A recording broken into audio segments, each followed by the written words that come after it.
की चाबी दो नेताओं के पास है।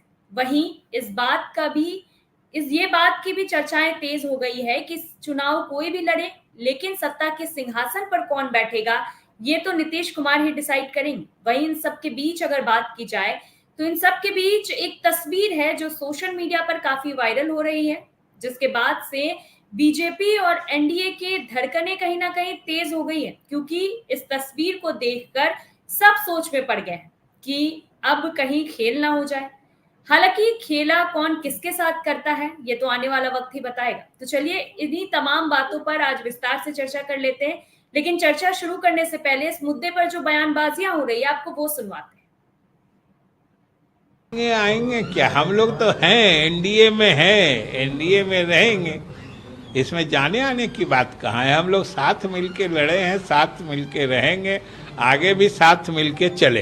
अरे ये सब तो राजनीति में चलते रहता है, लेकिन फैसला पार्टी का यही है। हमने कहा कि अभी तो नेतृत्व तो हमारा फैसला लेगा न कि मंत्री में जाना है तो कितना लोग के साथ जाना है, ये सब फैसला हमारे नेता नीतीश कुमार जी करेंगे। तब ये सब तो बात लोग अपने मन से उठाते हैं, हम कह दिए सबका एक ही बात। 25 के बाद भी रह सकते हैं, 25 के बाद भी रहेंगे। तो देखा आपने किस कदर बयानबाजियां शुरू हो गई है। तो चलिए आज इसी पर चर्चा करते हैं। चर्चा के लिए हमारे साथ तमाम गेस्ट जुड़ रहे हैं। हमारे साथ जुड़ रहे हैं हमारे associate editor Amitabh Ojha ji, BJP प्रवक्ता राकेश पोद्दार जी, जेडीयू प्रवक्ता प्रतिभा सिंह जी, एलजेपीआर प्रवक्ता डॉक्टर विनीत सिंह जी, आरजेडी प्रवक्ता प्रमोद सिन्हा जी, कांग्रेस प्रवक्ता कमल कमलेश जी। आप सभी का बहुत बहुत स्वागत है। सबसे पहला सवाल मैं अमिताभ जी से लेना चाहूंगी। अमिताभ जी, क्या होने वाला है? एक बार फिर से संकेत मिल रहा है कि बिहार में कुछ बड़ा खेल हो सकता है, और वो बड़ा खेल कोई और नहीं नीतीश कुमार ही कर सकते हैं। केंद्र की बात करें तो सबकी निगाहें नीतीश कुमार पर टिकी है, और इस बात की चर्चाएं तेज हो गई कि नीतीश कुमार कोई खेल कर सकते हैं। अब खेल किसके साथ होगा? बिल्कुल सबा, देखिए जब कल रिजल्ट आ रहे थे उसके बाद कई चैनलों पे एक बैनर जो है जेडीयू का बड़ा सब चैनलों पे चल रहा था, नीतीश कुमार सबके हैं। और इसको लेके हमारे पास भी दिल्ली से खबर है कि भाई ये नए बैनर लगे हुए हैं, नए बैनर लगे हैं या पहले वाले हैं। मैंने उन्हें बताया कि देखिए ये बैनर पहले से लगा हुआ है जेडीयू ऑफिस के सामने में कि नीतीश कुमार सबके हैं, इसका कोई अलग से अर्थ नहीं निकाला जाए। तो निश्चित तौर पे जिस तरीके से देखिए 2024 के चुनाव के पहले ये माना जा रहा था, और जिस तरीके से अगर हम बात करें तो तेजस्वी यादव लगातार अपनी सभाओं में कहते थे, अपने अलग अलग इंटरव्यू में भी कहा था कि सादे कागज पे लिख लीजिए कि 24 के चुनाव के बाद जेडीयू खत्म हो जाएगी। तो सबसे बड़ा झटका तो उन्हें लगा है। और रही बात नीतीश कुमार की, देखिए नीतीश कुमार बीमार थे, उनके बीमारी को लेके, बीमारी वाली तस्वीर को लेके किस तरीके से मजाक उड़ाया गया था वो भी सब लोगों ने देखा। लेकिन नीतीश कुमार देखिए बिहार की राजनीति में वो धुरी हैं जो पिछले कई चुनावों से बिना जिस तरफ हो जाते हैं उसका पलड़ा भारी हो जाता है, चाहे वो एनडीए के साथ रहे तब या महागठबंधन के साथ रहे तब।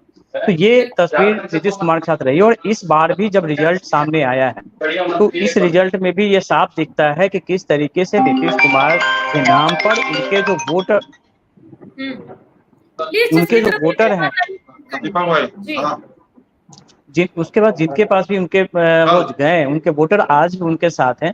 और रही बात कि नीतीश कुमार क्या फैसला लेंगे, देखिए कल इस रिजल्ट के आने के पहले ही नीतीश कुमार 7वें दौर के मतदान के बाद दिल्ली गए थे, और दिल्ली जाने के बाद उनकी मुलाकात हुई थी प्रधानमंत्री नरेंद्र मोदी से, सीधे उनके साथ मुलाकात हुई थी, और उसके बाद अमित शाह के साथ उनके फोन पे बात हुई थी। और मतगणना के एक दिन पहले वो वापस पटना लौटे थे। उस समय उन्हें भी नहीं पता था कि वो कितनी सीटें जीत रहे हैं, और ना बीजेपी के नेताओं को पता था कि उन्हें कितनी सीटें आ रही हैं। तो जो तालमेल की बातें थी वो बातें पहले ही हो चुकी थी। कल मुख्यमंत्री नीतीश कुमार पटना में थे, आज वो यहाँ से दिल्ली गए हैं। दिल्ली एक तरफ नीतीश कुमार दिल्ली रवाना हुए हैं, तो दूसरी तरफ यहाँ पे उनके पार्टी के जो वरिष्ठ नेता हैं विजय चौधरी, उन्होंने बयान भी दिया है कि नीतीश कुमार चेहरा थे और नीतीश कुमार 2025 में भी चेहरा रहेंगे। एनडीए के नेता जो हैं वो नीतीश कुमार ही रहेंगे। सबसे बड़ी बात है कि जब गठबंधन वापसी जो नीतीश कुमार की आई थी, या फिर चुनाव प्रक्रिया के शुरू होने के पहले एनडीए के किसी नेता, बीजेपी के किसी नेताओं ने तो ये नहीं कहा था कि हाँ नीतीश कुमार 25 में मेरे साथ नहीं रहेंगे, या फिर 25 का चुनाव नीतीश कुमार के नाम से नहीं लड़ा जाएगा।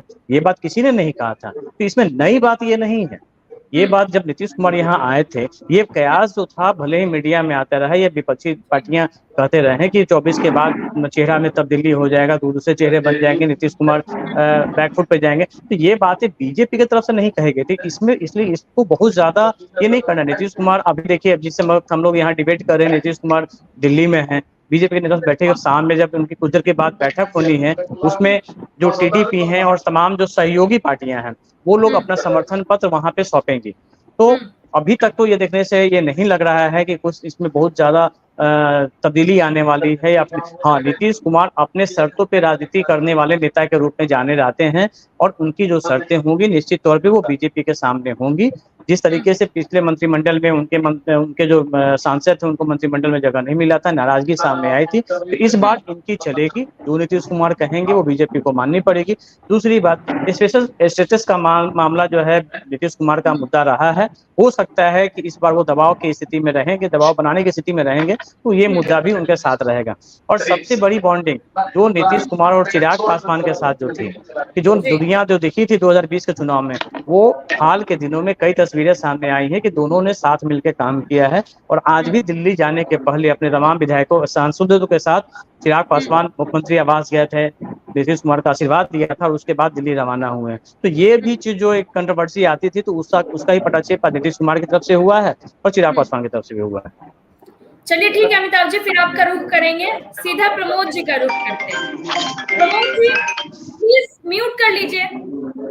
प्रमोद जी, नीतीश कुमार इंडिया गठबंधन का हाथ छोड़कर किसी भी तरफ से आवाज आ रही है, प्लीज राकेश जी, प्रतिभा जी, प्लीज आप लोग म्यूट कर लीजिए। प्रमोद जी, जब नीतीश कुमार इंडिया गठबंधन का साथ छोड़कर एनडीए में गए थे, तब इस बात की चर्चाएं बहुत हो रही थी, आप लोगों की तरफ से भी चर्चाएं हो रही थी कि नीतीश कुमार पाला बदलते रहते हैं, ऐसे में उन पे कोई भी यकीन नहीं करेगा और उनको वोट भी कम मिलेंगे, इस टाइप की चर्चाएं हो रही थी। लेकिन अब जो नतीजा आया वो तो कुछ और ही दिख रहा है। ऐसा तो कहीं भी नहीं लगा कि जनता नीतीश कुमार पर अब भरोसा नहीं करती। देखिए सभा जी, इस पूरे लोकसभा चुनाव को एक बड़े संदर्भ में देखने की जरूरत है। हमारे नेता आदरणीय तेजस्वी प्रसाद यादव जी ने या इंडिया ब्लॉक के तमाम शीर्ष नेताओं ने जिन ज्वलंत समस्याओं को लेकर के चुनाव में जाने का काम किया, और देश की जो ज्वलंत समस्याएं थी उन तमाम समस्याओं, चाहे वो महंगाई की बात हो, भूखमरी की बात हो, गरीबी की बात हो, और लोकतंत्र को बचाने की बात हो, तो तमाम चीजों को लेकर के देश स्तर पर, बिहार के साथ साथ देश स्तर पर जो कलेक्टिव जो है, जो ज्वलंत मुद्दे थे, उन मुद्दों को लेकर के चुनाव लड़ने का काम किया। और जो चुनाव आप देखिए, देश स्तर पर जो चुनाव परिणाम आए हैं और बिहार स्तर पर भी जो चुनाव परिणाम आए हैं, कहीं ना कहीं ये एनडीए के, ये अलग बात है कि उनको सीटें इतनी आई हों, लेकिन उनके मत प्रतिशत में भारी गिरावट आई। सबसे पहली बात समझ लीजिए, बिहार के भी परिप्रेक्ष्य में अगर आप देखेंगे तो राष्ट्रीय जनता दल को सबसे ज्यादा, बिहार में सबसे ज्यादा जो मत प्रतिशत है वो सबसे ज्यादा आया। उसके बाद जदयू को और कांग्रेस को आया। तो ये समझने की चीज, ये ऐसी सीटें थी जहां पर जो है हम लोग पिछली बार 2019 में 4 लाख वोटों से 3.5 लाख वोटों के अंतर से हारे थे। बहुत सारी सीटों पर हम 29,000, 20,000 इस प्रकार के, मतलब बहुत ही क्लोज फाइट हारे हैं। भले ही हमारे सीटों की संख्या ऐसे तो अगर कहा जाए कि पहले हम 2019 में 1 पर थे, लेकिन इस बार हम लोगों ने 9 लोकसभा सीटें जीतने का काम किए। तो उस परिप्रेक्ष्य से देखिए तो हम लोगों ने तो बेहतर प्रदर्शन किया, लेकिन और बेहतर प्रदर्शन दिखता अगर अंकों में थोड़ी और बढ़ोतरी होती। लेकिन जो वोट प्रतिशत हम लोगों को मिला है, तो हम लोगों पर जनता ने, और देश की जो ज्वलंत समस्याएं थे, जो मुद्दे थे, उस पर जनता ने विश्वास करने का काम किया है। अब रही बात आप जो कह रहे हैं नीतीश कुमार जी को लेकर, तो देखिए हमारे नेता आदरणीय तेजस्वी प्रसाद यादव जी ने जब भी ये जो 17 महीने की सरकार के बाद जब महागठबंधन की से हम लोग अलग हुए, या यूं कहिए कि नीतीश कुमार जी एनडीए में शामिल हुए, तो कभी भी हमारे नेता, चाहे वो सदन के अंदर हो, सदन के बाहर हो, इवन की चुनावी जनसभाओं में भी उन्होंने कभी भी नीतीश कुमार जी को हमेशा उन्होंने कहा कि वो हमारे आदरणीय हैं, अभिभावक। तो इस प्रकार की बातें कही गई हैं। अब सवाल है कि देखिए किस प्रकार अब जो हालात है अब तो दोनों दल, दोनों जो ब्लॉक है, चाहे एनडीए हो चाहे इंडिया ब्लॉक है, दोनों की दिल्ली में बैठक हो रही है और आगे जो मान लीजिए होगा वो सबके सामने चीजें आएगी। चलिए ठीक है प्रमोद जी, फिर आपका रुख करेंगे, सीधा रुख करते हैं राकेश जी की तरफ। राकेश जी, अगर बात की जाए नीतीश कुमार की, तो अभी वो किंग मेकर के रोल में है। क्या लग रहा है आप लोगों को, क्या फैसला ले सकते हैं नीतीश कुमार?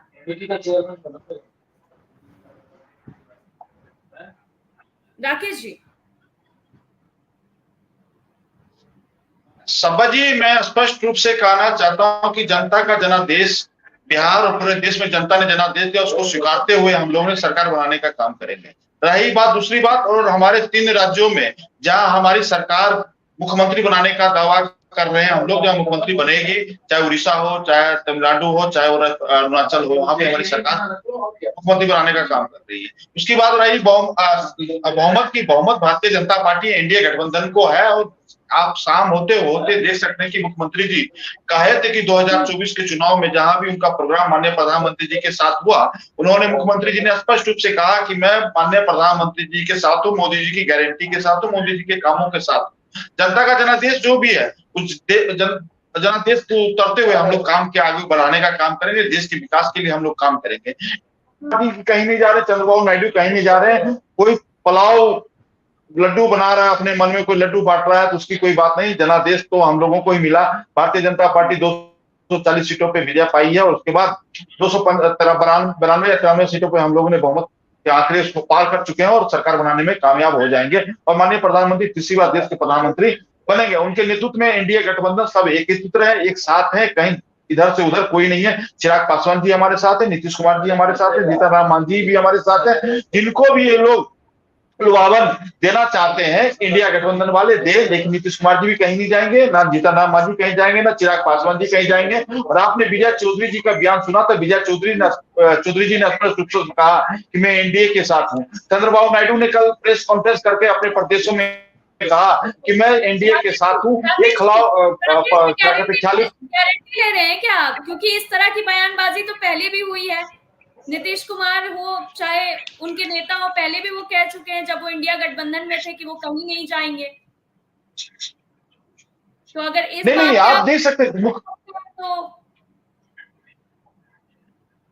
सभा जी, मैं स्पष्ट रूप से कहना चाहता हूं कि मुख्यमंत्री जी ने खुद चुनाव के मैदान में कहा, रैली में कहा, प्रोग्राम में कहा। मुख्यमंत्री जी आ जाने से पहले हमारे बिहार के चिराग पासवान जी जो 5 सांसदों के मिलने का काम किए माननीय मुख्यमंत्री जी के साथ, और मुख्यमंत्री जी ने दिल्ली आने का काम किया। आज एनडीए की बैठक है, बैठक में बिल्कुल साफ सुथरा हो जाएगा, और हम सभी लोग चाहते हैं कि देश में एक सख्त प्रधानमंत्री हो जो देश को चलाने का काम करे, विकास की बात करें। उन लोगों के पास देखिए आज भी गठबंधन में कहीं ना कहीं दरार है। ममता बनर्जी अलग है, उसके बाद अपना संजय रावत जो कल आज भी बयान दे रहे थे कि हो सकता है कि ऐसा हो ऐसा हो, वो भी चलिए इससे आगे बढ़ने से पहले हम लोग प्रतिभा जी के पास चलते हैं, कम से कम जेडीयू की बात सुन लें।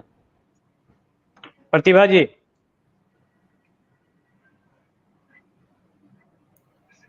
प्रतिभा जी अनम्यूट कर लीजिए। प्रतिभा जी अनम्यूट कर लीजिए, आप म्यूट हैं आप।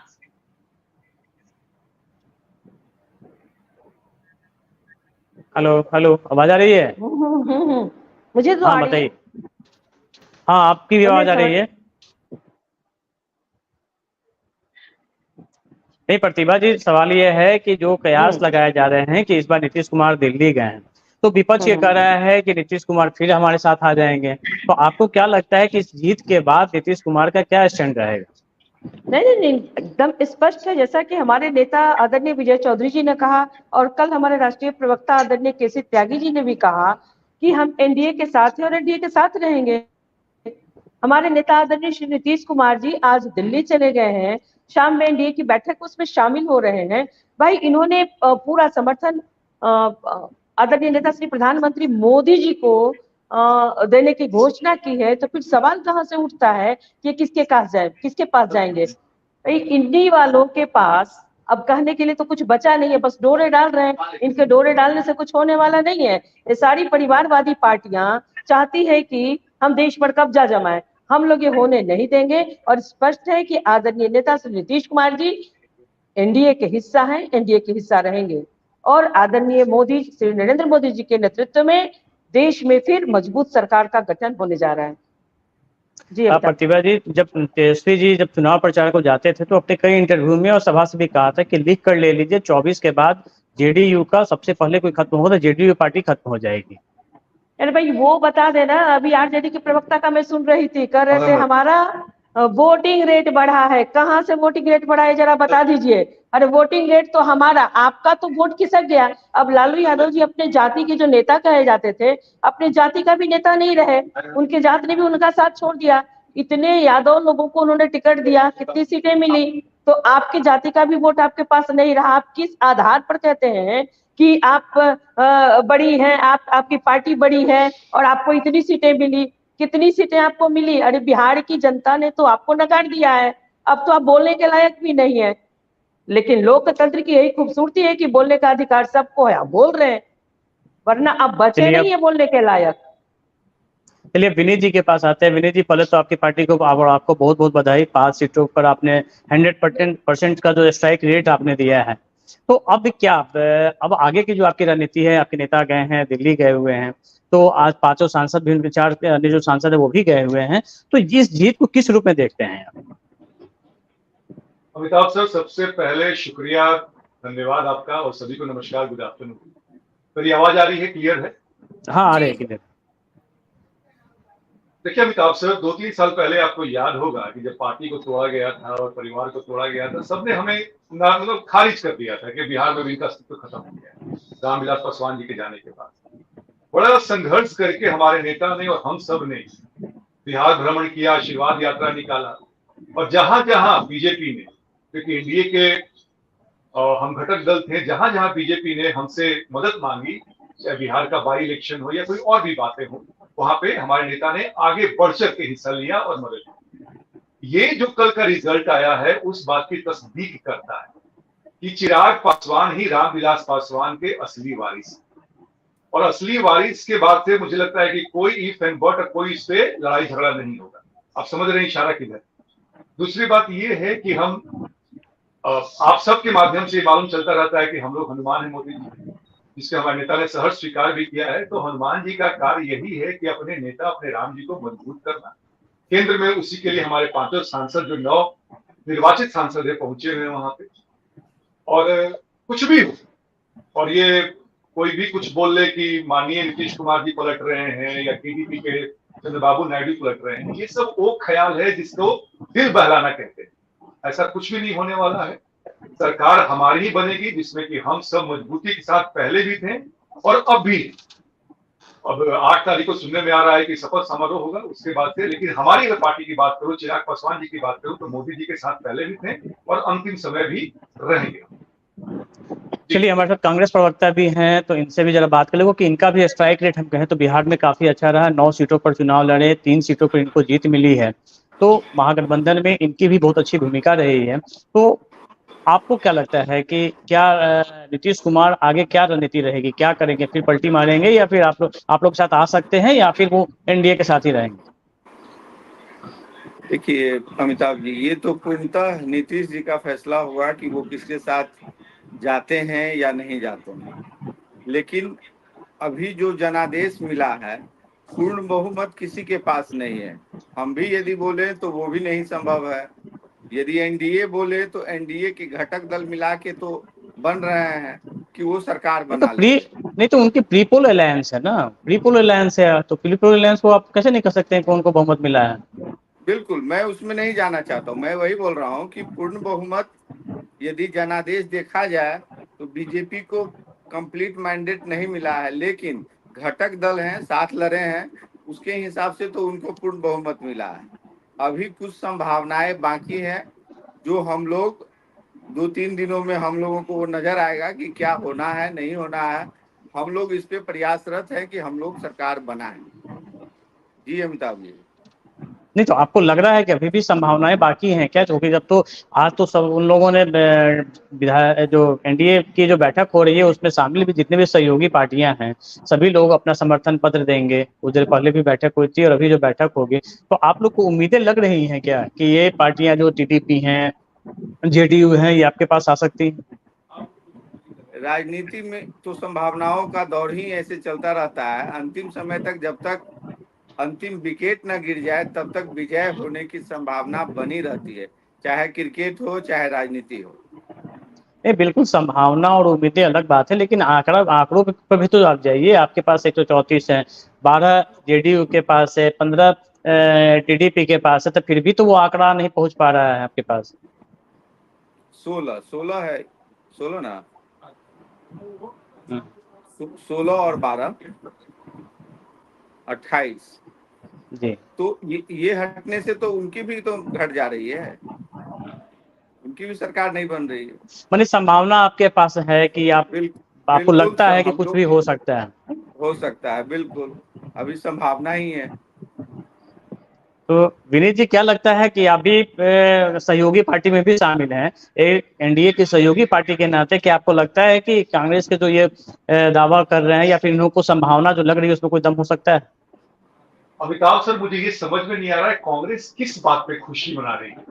अरे भाई, 404 वाली पार्टी 1984 में घट के 48 पे आई, 52 पे आ गई, 99 पे, सैकड़ा भी नहीं पहुंच पाई है। तो खुशी इस बात की है कि हमारा सीट बढ़ा है कि हमारा सीट कम हो गया है। उस बच्चे की तरह व्यवहार ना करे जो कि कभी बड़ी मुश्किल से पास हो गया और मिठाई बांट रहा है। ऐसा कुछ भी नहीं है। ये ख्याली पुलाव और मुंगेरी लाल के सपने, इनको देखने दीजिए। हमारे पास 292 का बिल्कुल जनादेश है और हम लोग सरकार बनाने जा रहे हैं। और जैसे मोदी जी ने कहा है कल के भाषण में अपने, कि आने वाला जो 5 साल होगा ऐतिहासिक निर्णयों का समय होगा। तो उसके लिए जो विपक्ष के लोग हैं, कलेजा थाम के बैठिए और जो विपक्ष की जो सीटें हैं उसको गर्म करते रहिए। चलिए प्रमोद जी, आपको क्या लगता है? देखिए, जिस प्रकार का जनादेश आया है, एनडीए वाले जितना खुश हो लें, बिहार में 40 और देश में 400 पार जा रहे थे, और आपने देखा कि अयोध्या की दोनों सीटें ये लोग हार गए। उसके बाद देखिए कि प्रधानमंत्री नरेंद्र मोदी जी का भी जो वोट आया है, उसमें देखिए कि पिछले 2019 के वोटों की तुलना में कितना कमी किया हुआ है। तो ये इन सब चीजों की समझने की जरूरत है ना। 272 और 303 सीट पर भाजपा जो थी, 303 सीट पर अकेले थी, वो 240 के आसपास आ गई। तो ये इन लोगों को समझने की जरूरत है कि जनादेश, ये देखिए संख्या बल के आधार पर जो अभी विनीत जी बोल रहे हैं या भाजपा के प्रवक्ता बोल रहे हैं कि जो एनडीए घटक दल हैं उनको 292 सीटें आई हैं, तो उस हिसाब से 272 का जो आंकड़ा है उन लोगों ने पार किया है। लेकिन जनादेश की जहां तक बात है, जो देश स्तर पर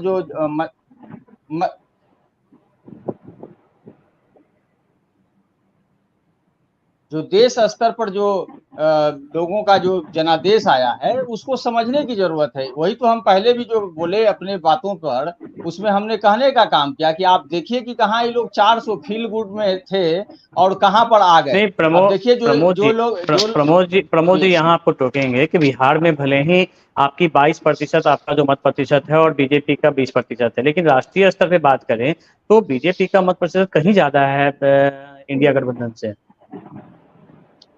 बिल्कुल बिल्कुल अमिताभ जी, इस बात को हम मान रहे हैं, लेकिन आप देखिए ना कि 2019 के तुलना में इन लोगों का जो मत प्रतिशत है उसमें कितना गिरावट हुआ, इसको भी तो समझने की जरूरत है। ये भी तो इनके जो जनादेश जो इनको मिला है, उतने प्रतिशत लोगों ने इनके विरोध में वोट किया है। ये भी तो समझने की जरूरत है ना कि किस प्रकार से ये लोग 400 पार का नारा लगा रहे थे, 300 से अधिक सीटें अकेले जीतने का दावा कर रहे थे, लेकिन स्थिति तो उलट हो गई ना। अमिताभ सर 28 पार्टियों का इंडिया अलायंस मिलके 235 सीट तक पहुंचा है और बीजेपी, सुनिए ना सर देखिए धीरे बोलिए, इसलिए कि आपका जो सीट है 22 पे लड़के आपके पास मात्र 4 है, हमारे पास 5 में 5, तो ऐसे भी आपके हम लोग सीनियर है, थोड़ा सा अदब से बात किया कीजिए। सुनिए ना, ये सीनियर और जूनियर की बात नहीं है। बिहार विधानसभा के चुनाव में आप देख लीजिए, बिहार में नंबर 1 पार्टी है राष्ट्रीय जनता दल, जहां आपका है वहां आप देख लीजिए ना कितने सीटों पर। नहीं प्रमोद, यहाँ हम सबको बराबर देंगे। नहीं, ये बोल रहे सीनियर जूनियर की बात है, पता नहीं किस तरह से सोच रहे हैं। प्रमोद जी, यहाँ पे सब बराबर है। नहीं, यहाँ हमारे लिए सब बराबर है। आप सब हमारे लिए गेस्ट है, सबसे हमारे साथ सबको हमने जोड़ा है। सर थोड़ा सा वो मजाकिया ढंग में हमने कह दिया था, उसमें सीरियस लेने की जरूरत नहीं। हमने कहा कि हमारे पास 5 सीट है, तो 28 पार्टी मिलकर सर 235 लाती है, बीजेपी अकेले 242 लेके आती है सर, वहां भी तो सोचिए ना। अरे भैया आप अगर देखिएगा, नेहरू जी के बाद मोदी जी ऐसे दूसरे प्रधानमंत्री जी हैं जो कि तीसरी बार पहुंचे, और नेहरू जी का भी आंकड़ा जो है, जो कि उस समय केवल कांग्रेस और वाम दल होते थे अमिताभ सर, उनका भी आंकड़ा घटा था। तो आप कैसे मुकाबला कर सकते हैं? सार्थक विपक्ष की भूमिका निभाइए सर, देश को आगे बढ़ाने में मदद कीजिए, बिहार को आगे बढ़ाने में मदद कीजिए। आपने जो मैनिफेस्टो तैयार किया था उसका क्या करेंगे ये बताइए, कि हम ये देंगे, 1 करोड़ नौकरी देंगे, उसका क्या करेंगे? मात्र 4 सीटें आई हैं आपके पास, थोड़ा उस पर भी जरा बयान जरूर दीजिएगा। बिल्कुल बिल्कुल जवाब दे देते हैं। अब देखिए कि जिस प्रकार के मुद्दों पर पूरा देश चुनाव लड़ने का काम किया, देश की जनता ने अपना जो मैंडेट दिया, और ये लोग जो जन हमारा 24 जन वचन हो, चाहे कांग्रेस का जो घोषणा पत्र हो, जिन मुद्दों को उठाने का हम लोगों ने काम किया, क्या ये बताएं? ठीक है, 292 का आंकड़ा अगर इनके पक्ष में आया है, इनको वो अपने पक्ष में कह रहे हैं कि पहले की तुलना में हम मजबूत हुए हैं, तो ठीक है, लेकिन जो देश के जो ज्वलन समस्याएं अभी विकराल रूप से मुंह बाएं खड़ी हुई है, इन पर ये क्या करेंगे? सरकार बनाएंगे तो क्या बिहार को विशेष राज्य का दर्जा देंगे? बिहार को उसका हक और अधिकार ये देंगे? मुजफ्फरपुर के पताही में 2014 और 19 से 2024 के जनसभा में प्रधानमंत्री नरेंद्र मोदी जी हवाई अड्डा देने की बात करते दिखाई पड़ते हैं। क्या वहां हवाई अड्डा खुलेगा? ये सब बतलाने, बिहार को उसका हक और अधिकार मिलेगा कि नहीं, ये बतलाने की काम कीजिए ना। प्रमोद जी, इसका जवाब हम लोग प्रतिभा जी से लेंगे। आएंगे राकेश जी आपके पास भी आएंगे, प्रतिभा जी के बाद आपके पास आएंगे।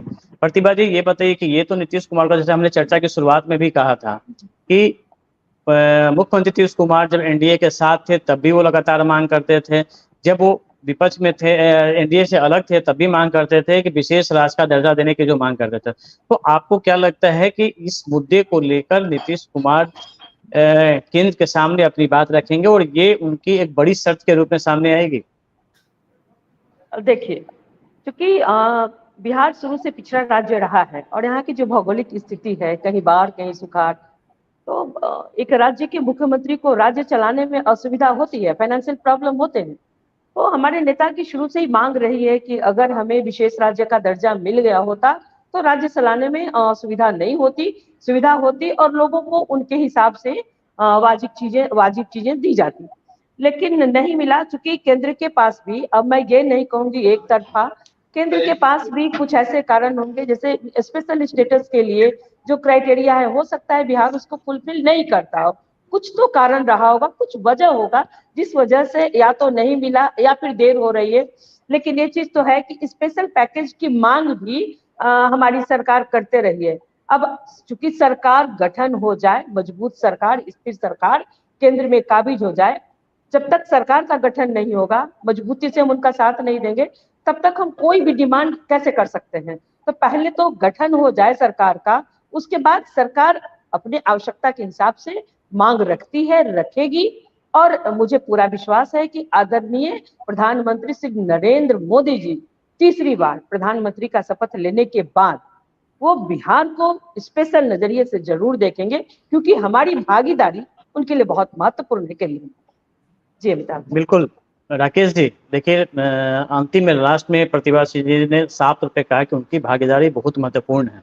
तो क्या आपको लगता है कि जब ये मांगे जो जेडीयू की तरफ से आएंगी तो बीजेपी उस डिमांड को पूरा करेगी? देखिए, माननीय मुख्यमंत्री जी के जितने भी वचन होंगे, उस वचन को भारतीय जनता पार्टी कहीं ना कहीं शुरू से ही 2005 से ही हम लोग पूरा करने का काम कर रहे हैं। माननीय नीतीश कुमार जी हमारे यहाँ रेल मंत्री भी रहे, उनका अनुभव भी हम लोगों को लेना है। अनुभव के साथ साथ हम लोगों को बिहार के साथ साथ देश को भी विकास की ओर ले जाना रहा है। बाकी आज राष्ट्रीय जनता दल के लोग कह रहे थे कि वोट परसेंटेज में गिरावट आया, भारतीय जनता पार्टी का जितना वोट पहले मिला था 2019 में उतना ही वोट मिला है। ठीक है, हम लोग सीट में उसको तब्दील नहीं कर पाए, उसकी अलग की बात है, लेकिन वोट हमें परसेंटेज उतना ही मिला। हमको सीखना चाहिए, शिवराज सिंह चौहान 8.5 लाख वोट से हम लोगों ने जीते थे, 29 का 29 सीट जीते थे, जहाँ पे कमलनाथ जी छिंदवाड़ा से हारने का काम कर लिए। तो इसकी बात नहीं है, हम लोगों ने काम बढ़ाया।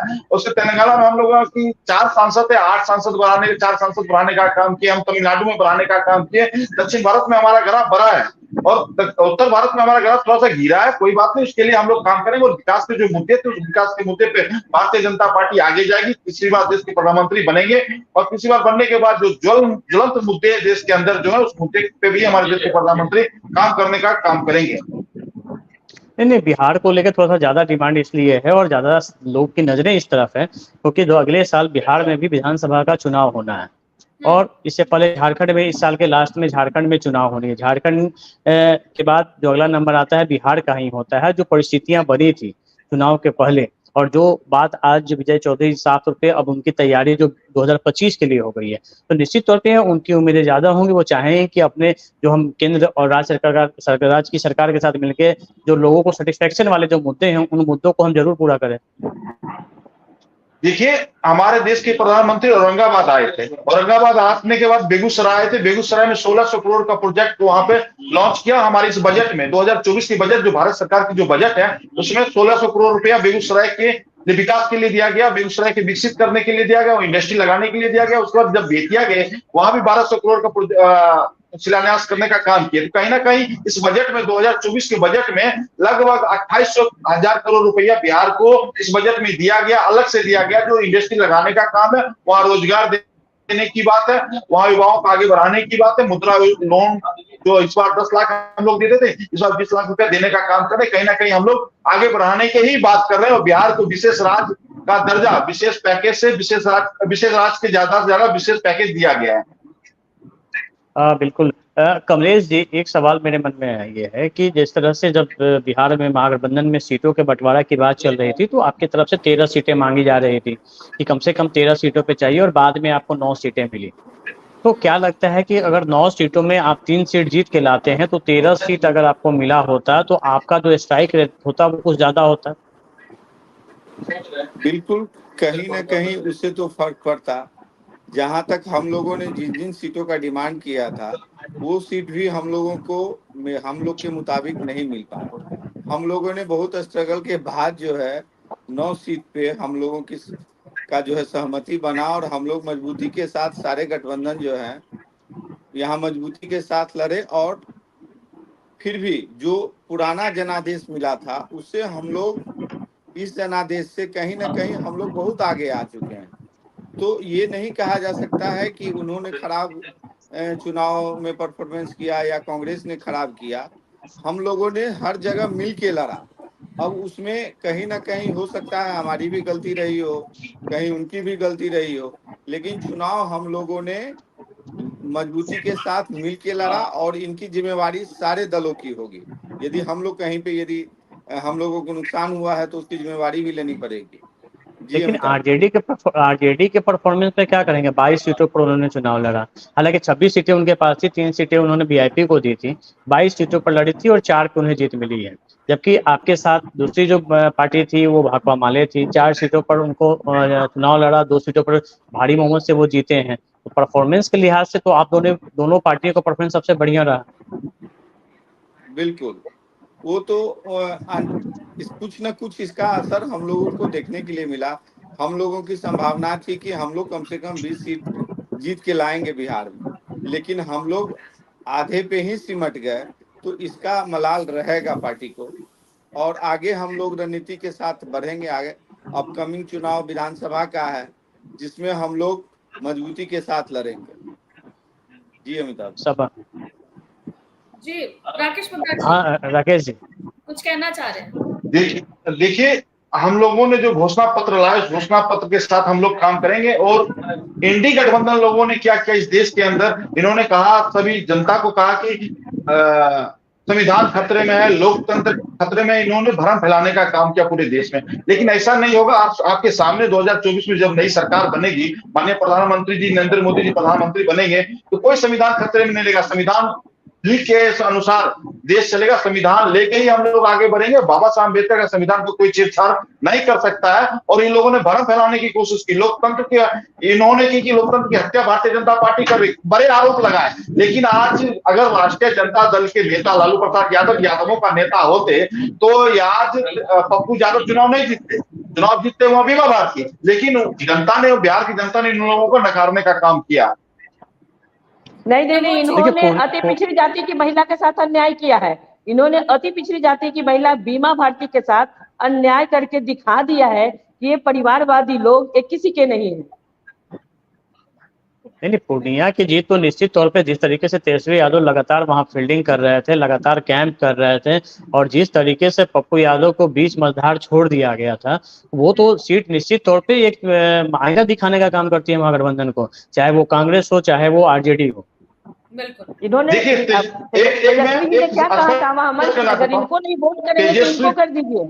इन्होंने क्या कहा था मंच से तेजस्वी जी ने, तो स्पष्ट है इनकी मानसिकता क्या है। वो पूरा देश, सिर्फ बिहार ही नहीं पूरे देश ने देखा कि चुनावी भाषण के दौरान उन्होंने क्या कहा और किस तरह से अति पिछड़ी जाति की महिला के साथ इन्होंने अन्याय किया। अमिताभ जी जवाब दीजिए, इस तरह से बयानबाजी होगा तो कैसे होगा, फिर बीच में इंटरफेयर करेंगे फिर। बोलिए प्रमोद जी, जवाब ले लेते प्रमोद जी से। जिस प्रकार से राकेश जी और प्रतिभा जी बोल रही हैं, तो क्यों नहीं संतोष कुशवाहा को वहां जितवा लिए थे? प्रधानमंत्री नरेंद्र मोदी जी तो अलग गए थे, नीतीश कुमार जी को ले भी नहीं गए थे वहां पूर्णिया में चुनाव लड़ाने के लिए, क्यों नहीं वहां जितवा लिए थे? अगर संतोष कुशवाहा जी की हार हुई है तो किनकी हार हुई है ये बतलाने का। अरे हमने तो बीमा भारती जी को वहां, आप लोग लगातार प्रयास कर रहे थे कि बीमा भारती को, ये लोग जो अति पिछड़ा की बेटी जो आज आप बोल रही हैं, हमने महिलाओं को 6 महिलाओं को टिकट देने का काम किया था, भारतीय जनता पार्टी ने एक भी महिला को टिकट देने का काम नहीं किया था। और अरे भाई आप सुन लीजिए ना भाई, आप क्या, आप महिलाओं के बारे में तो बोलिए ही मत प्रमोद जी, आप महिलाओं की तो चिंता की बात बोलिए ही मत। सारे महिलाओं के साथ आपके नेताओं ने क्या किया है ना 90 के दशक में, बिहार की जनता उसको भूले नहीं है। प्रतिभा जी फिर बात करेंगी तो 2018 में है बालिका गृह कांड पे जाकर के देखिए ना कि बालिका गृह कांड में क्या हुआ था। ये भी तो, ये सुनिए ना, आप सुनिए ना प्रतिभा जी, आज कार्रवाई होती है, पहले तो कोई कार्रवाई भी नहीं होती थी। आप इस बात को क्यों नहीं मानते हैं? जी ठीक है, कमल जी अपनी बात पूरी कीजिए। म्यूट पे है कमल जी आप।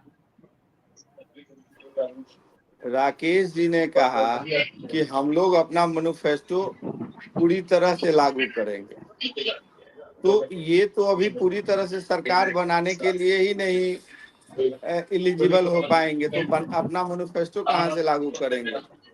और जेडीयू के जो नीतीश जी हैं, उन्होंने तो स्पष्ट कहा था बीजेपी मतलब बड़का झूठा पार्टी, और इन्होंने कल साबित कर दिया कि आदरणीय प्रधानमंत्री जी ने और गृह मंत्री जी ने शेयर मार्केट में आप लोग पैसा लगाइए, और पूरे देश को जो है लगभग 30 लाख करोड़ का बंटाधार कर दिया इन लोगों ने, और इस पे कितने गरीब और ये जो भी इन्वेस्टर्स थे वो प्रभावित हुए हैं, इस पे तो ये लोग जवाब नहीं देंगे।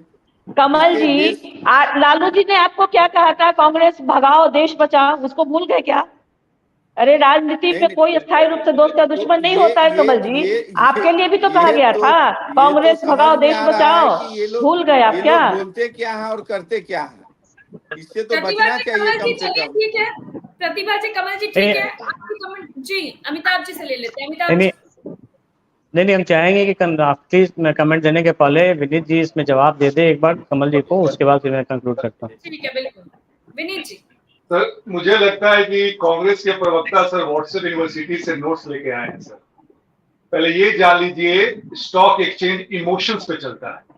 अगर नई सरकार बनेगी, नए नीति को लेके सर एक्साइटमेंट होता है, तो आप ये किसी पे ब्लेम नहीं कर सकते हैं। उसको गवर्न करने के लिए सेबी है और आरबीआई है। सर आपको चिंता नहीं करना है, और ये बात आप मत भूलिएगा सर कि कांग्रेस के और गृह मंत्री का काम है कि अपील करें। सुन लीजिए ना सर, सुनिए तो सर मेरी बात सुनिए। इसी कांग्रेस का विरोध कर करके लालू प्रसाद यादव जी 1990 में बिहार की गद्दी में आए, और अभी गलबहियां करके बैठे हुए हैं। सर तो थोड़ा सा वो भी देख लिया कीजिए ना। आने वाले समय में एनडीए का ही सरकार बनेगी सर, इसमें कोई इफ एंड बट नहीं है। अमिताभ सर सभा जी ये मान ले, और आपको हम फिर से निवेदन करेंगे कर्मबद्ध होकर कि एक सार्थक और समक्ष विपक्ष की भूमिका निभाइए। भाई आप कहते थे ना कि भैया एक ऐसा होना चाहिए विपक्ष जो कि अंकुश लगा के सरकार पे, भाई आपको मौका दिया गया है, और बढ़िया से बिहेव कीजिए और काम करने कीजिए। जी चलिए बिल्कुल सभा, देखिए मुझे लगता है कि देश की राजनीति में बिहार और बिहार की राजनीति में नीतीश कुमार, ये एक दूसरे के पूरक हो चुके हैं कि कभी भी देश की राजनीति बिना बिहार के नहीं होगी और बिना बिहार की राजनीति बिना नीतीश कुमार के नहीं होगी। आज परिस्थितियां फिर से उसी मोड़ पे आ गई हैं जब लोग कह रहे थे कि 24 के चुनाव के बाद अब 25 में अब दूसरा चेहरा होगा, 25 में अब 24 के बाद जेडीयू खत्म हो जाएगी। लेकिन फिर एक बार नीतीश कुमार ने अपनी भूमिका तय कर दी है। आज वो किंग मेकर की भूमिका में है और इसी लिहाज से जब देश के नए सरकार के गठन की प्रक्रिया शुरू हो रही है उसमें भी नीतीश कुमार वहां किंग मेकर की भूमिका में बैठे हुए हैं। चलिए ठीक है, बहुत बहुत शुक्रिया आप सभी का हमारे साथ जुड़ने के लिए। दरअसल बात करें तो सबकी निगाहें इस वक्त सीएम नीतीश कुमार पर टिकी हुई है। हालांकि इंडिया गठबंधन और एनडीए गठबंधन दोनों की मीटिंग आज है। इसके बाद क्या फैसला होता है नीतीश कुमार, या फिर अगर बात करें राजनीति की हमारे देश की, तो राजनीति में क्या बड़ा खेल होता है ये देखना बेहद ही दिलचस्प होगा। फिलहाल के लिए इतना ही। देखते रहिए न्यूज़ 24 बिहार झारखंड। अगर आपको ये वीडियो अच्छा लगा तो इसे लाइक, शेयर और सब्सक्राइब जरूर करें। आप अपनी राय हमें कमेंट करके भी जरूर बताएं।